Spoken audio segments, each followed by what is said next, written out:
여러분, 주체 파악을 해야 주제 파악이 됩니다. 재밌는 말이죠.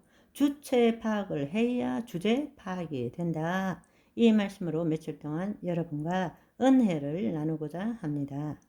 마침 오늘 신명기 17장을 읽는데 개역 개정판에는 무법하게 행하는 일, 이 부분이 킹 제임스 성경에는 주제 넘게 행한다로 나오더라고요.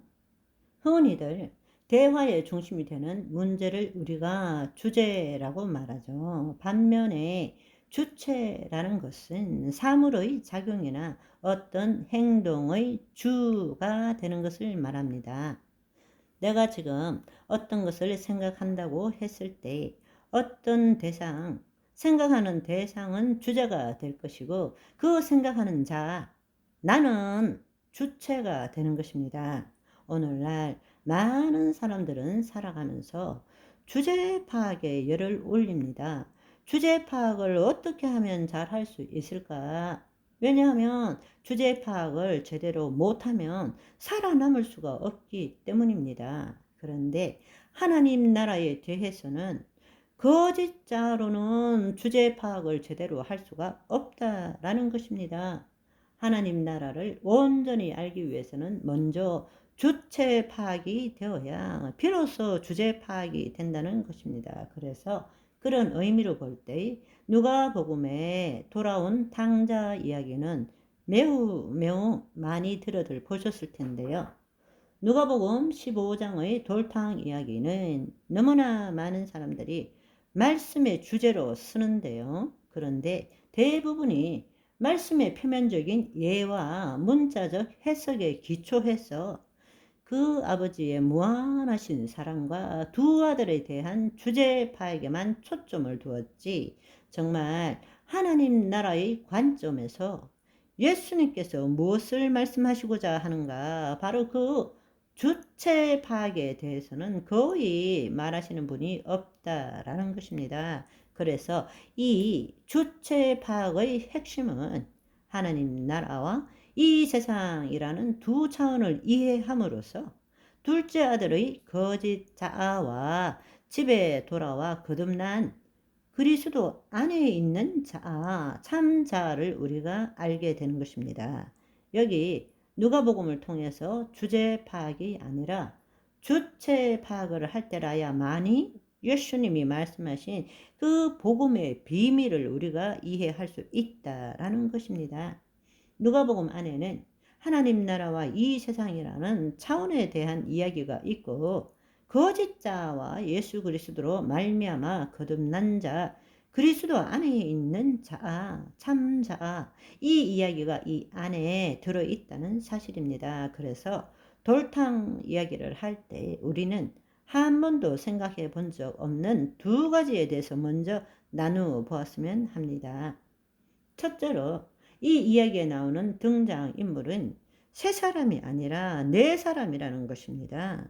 이 이야기에는 아버지와 집 나간 둘째 아들, 그 다음에 나중에 첫째 아들 이야기가 나오죠. 그래서 등장인물은 세 사람입니다. 그런데 사실은 네 사람이라고 볼 수 있습니다. 왜냐하면 집 나간 둘째 아들이 다시 집으로 돌아왔을 때 그는 이전과 동일한 사람이 아니고 완전히 본질적으로 다른 사람이 되었다라는 것입니다. 우리가 이것을 볼 줄 알아야 합니다. 우리는 둘째 아들이 돌아왔을 때 아버지께서 무조건적 사랑으로 용납해 주시고 새 옷, 새 가락지, 그리고 새 신발을 신겨주시고 잔치를 벌인 이 이야기를 읽고 또 들을 때면 하나님 아버지의 말할 수 없는 은혜라고만 생각합니다. 그러나 만약에 우리가 그렇게만 생각한다면 사실 이 이야기는 방탕한 아들의 방탕한 아버지 이야기밖에는 되지 않는다는 것입니다.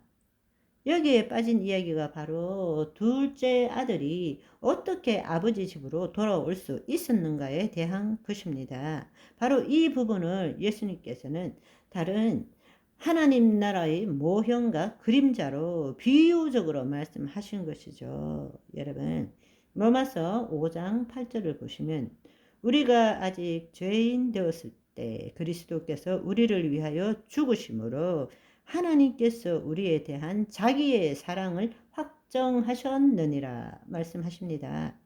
로마서 3장 25절을 보시면 이 예수를 하나님이 그의 피로서 믿음으로 말미암는 화목 제물로 세우셨으니 이는 하나님께서 길이 참으시는 중에 전에 지은 죄를 간과하심으로 자기의 의로우심을 나타내려 하심이니라 말씀하십니다. 여러분, 둘째 아들이 그냥 아버지의 은혜를 받은 것이 아닙니다.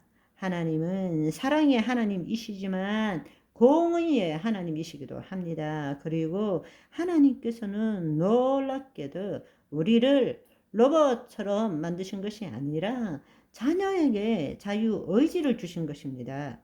그래서 아들이 아버지가 죽기 전임에도 불구하고 그의 분깃을 유산으로 달라고 해서 집 나갈 때에 그 아버지는 사랑 때문에 허락하신 것입니다. 그러나 그 아버지 집으로 아들이 다시 돌아올 때는 아버지의 공의를 만족시켜야 합니다. 바로 이 일을 위해서 이 땅에 오신 분이 바로 예수 그리스도십니다. 그분이 바로 이 땅에 은혜와 진리를 가지고 오신 것입니다. 기억나십니까? 율법은 모세로 말미암아 주어진 것이고 은혜와 진리는 예수 그리스도로 말미암아 온 것이니라. 예수님께서 우리를 대신하여 십자가에 못 박히신 것이 은혜이고 그분께서 당신의 피로 하늘 성소에 친히 들어가서 하나님의 공의를 만족시킨 것입니다. 그리고 말씀이신 진리의 말씀이신 영이고 생명이신 그 예수님께서 우리 안에 오셔서 우리로 하여금 하나님의 의를 나타내게 하신 것입니다. 아멘. 오늘은 여기까지. 바이.